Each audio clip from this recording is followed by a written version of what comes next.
Sistem tanam paksa atau Kulturstelsel yang dilakukan pada tahun 1830 merupakan salah satu periode paling eksploitatif dalam sejarah kolonialisme Belanda di Nusantara. Kebijakan ini tidak muncul begitu saja, melainkan lahir dari sebuah krisis eksistensial yang mengancam stabilitas kerajaan Belanda. Johannes Cont van den Bosch lahir pada tahun 1780. Ia adalah seorang perwira militer dan politisi berpengalaman yang telah meniti karir di Hindia Belanda sejak usia muda. Pada tahun 1828, ia diangkat menjadi Gubernur Jenderal Hindia Belanda dengan mandat yang jelas, memulihkan kesehatan fiskal kerajaan Belanda dengan cara apapun. Pengangkatannya secara langsung didasari oleh usulannya mengenai sebuah sistem eksploitasi baru yang kemudian dikenal sebagai Kulturstelsel. Dalam praktiknya, hingga kebijakan tersebut bisa sukses, tentu ada campur tangan dari elit-elit pejabat pribumi. Contoh yang sangat jelas, pelaksanaan teknis di tingkat desa diserahkan sepenuhnya kepada para pemimpin pribumi, seperti kepala desa dan bupati, sementara pegawai Eropa hanya bertindak sebagai pengawas umum. Nah, atas dasar tersebut, dalam video ini akan dibahas dan dikupas bagaimana keterlibatan elit pribumi dalam menyukseskan tanam paksa tersebut. Selamat datang di channel Mencoba Untuk Berpikir dalam segmen #Mikir Sejarah.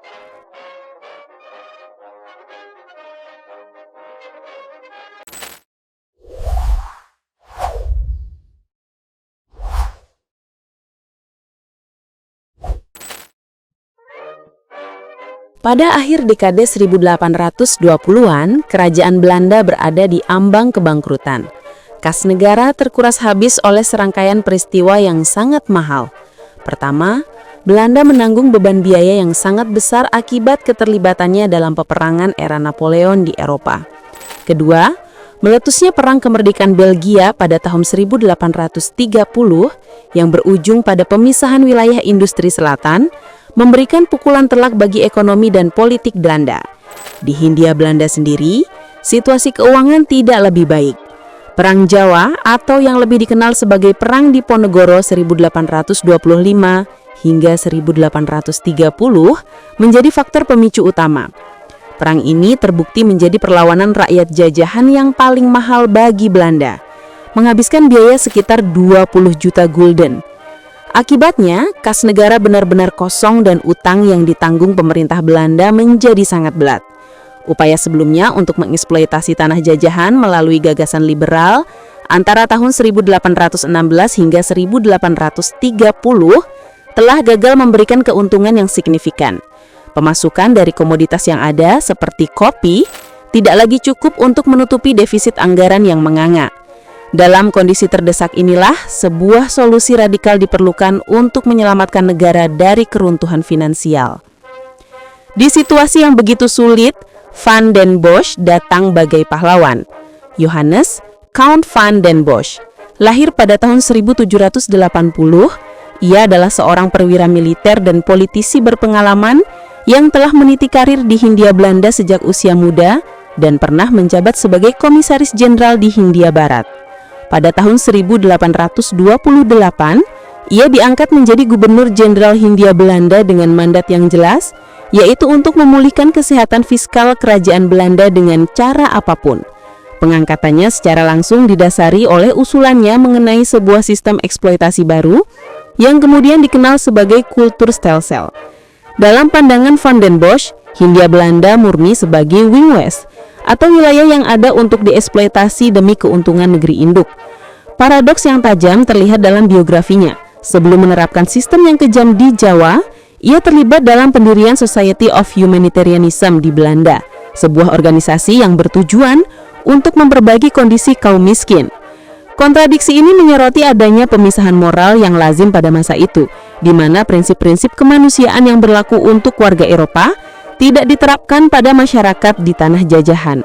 Bagi Van den Bosch, penderitaan rakyat Jawa adalah harga yang pantas dibayar untuk menyelamatkan kemakmuran Belanda. Kulturstelsel dirancang sebagai sebuah sistem yang terorganisir dan bahkan tampak adil. Kerangka hukumnya yang kemudian dituangkan dalam Lembaran Negara tahun 1834 nomor 22 menyajikan serangkaian aturan yang seolah-olah melindungi kepentingan petani. Namun, di balik fasad agulasi ini, terdapat sebuah arsitektur eksploitasi yang canggih, yang memanfaatkan struktur sosial yang ada untuk memastikan ekstraksi keuntungan maksimal. Salah satu kunci keberhasilan sistem ini adalah kemampuannya untuk memanfaatkan struktur feodal yang telah mengakar di masyarakat Jawa.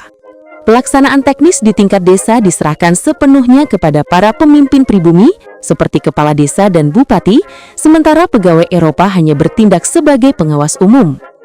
Untuk memastikan kepatuhan dan mendorong produktivitas maksimal, pemerintah kolonial memperkenalkan sebuah mekanisme insentif yang dikenal sebagai kultur prosenten.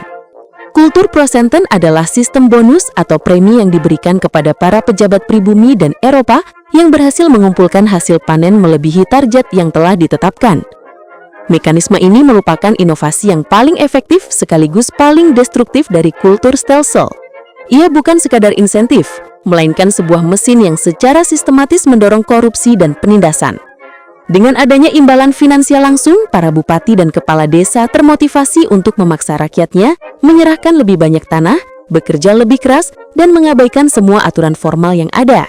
Akibatnya, penindasan tidak lagi hanya datang dari penguasa kolonial yang jauh, tetapi juga dari pemimpin komunitas mereka sendiri.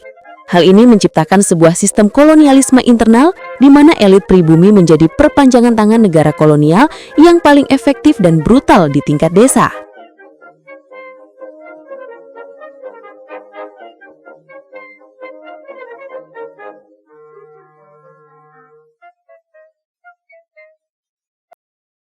Dampak kultur stelsel sangat kontras antara negeri induk dan tanah jajahan.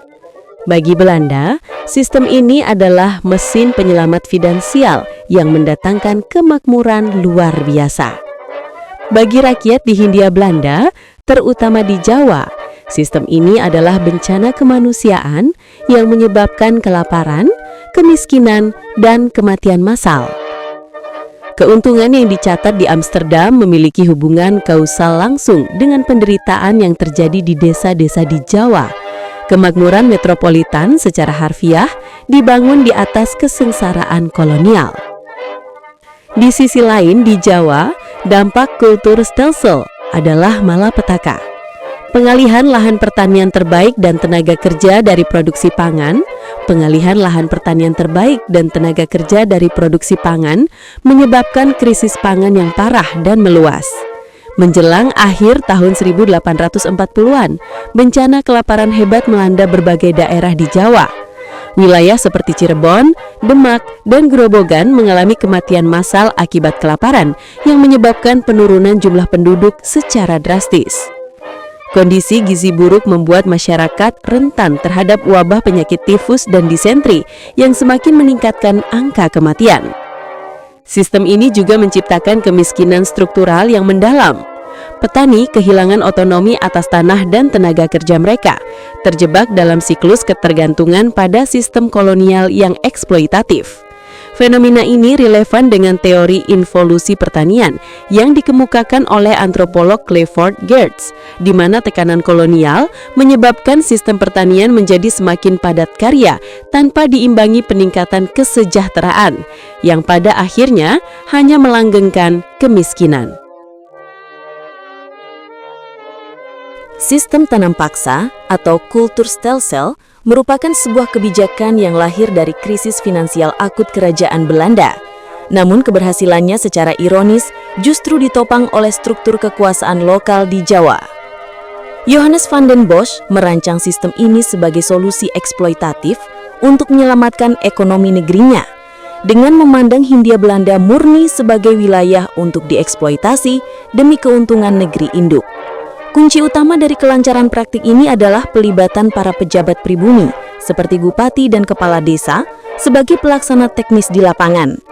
Melalui sistem insentif kultur prosenten, pemerintah kolonial secara efektif mengubah para pemimpin lokal menjadi perpanjangan tangan mereka yang paling brutal.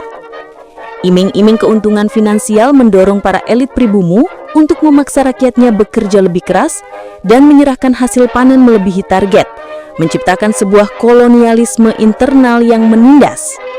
Kesimpulannya, sistem tanam paksa atau Kulturstelsel merupakan sebuah kebijakan yang lahir dari krisis finansial akut kerajaan Belanda. Namun keberhasilannya secara ironis justru ditopang oleh struktur kekuasaan lokal di Jawa. Johannes van den Bosch merancang sistem ini sebagai solusi eksploitatif untuk menyelamatkan ekonomi negerinya, dengan memandang Hindia Belanda murni sebagai wilayah untuk dieksploitasi demi keuntungan negeri induk. Kunci utama dari kelancaran praktik ini adalah pelibatan para pejabat pribumi, seperti bupati dan kepala desa, sebagai pelaksana teknis di lapangan. Melalui sistem insentif kultur prosenten, pemerintah kolonial secara efektif mengubah para pemimpin lokal menjadi perpanjangan tangan mereka yang paling brutal. Iming-iming keuntungan finansial mendorong para elit pribumi untuk memaksa rakyatnya bekerja lebih keras dan menyerahkan hasil panen melebihi target, menciptakan sebuah kolonialisme internal yang menindas. Pada akhirnya, Kulturstelsel menghasilkan dampak yang sangat bertolak belakang. Bagi kerajaan Belanda, kebijakan ini menjadi penyelamat ekonomi yang mendatangkan kemakmuran luar biasa. Namun bagi rakyat Jawa, sistem ini adalah sebuah bencana kemanusiaan yang mengakibatkan kelaparan hebat, kemiskinan struktural, dan kematian massal. Kemakmuran di Amsterdam secara langsung dibangun di atas penderitaan rakyat di tanah jajahan, menunjukkan sisi paling gelap dari sejarah kolonialisme di Nusantara.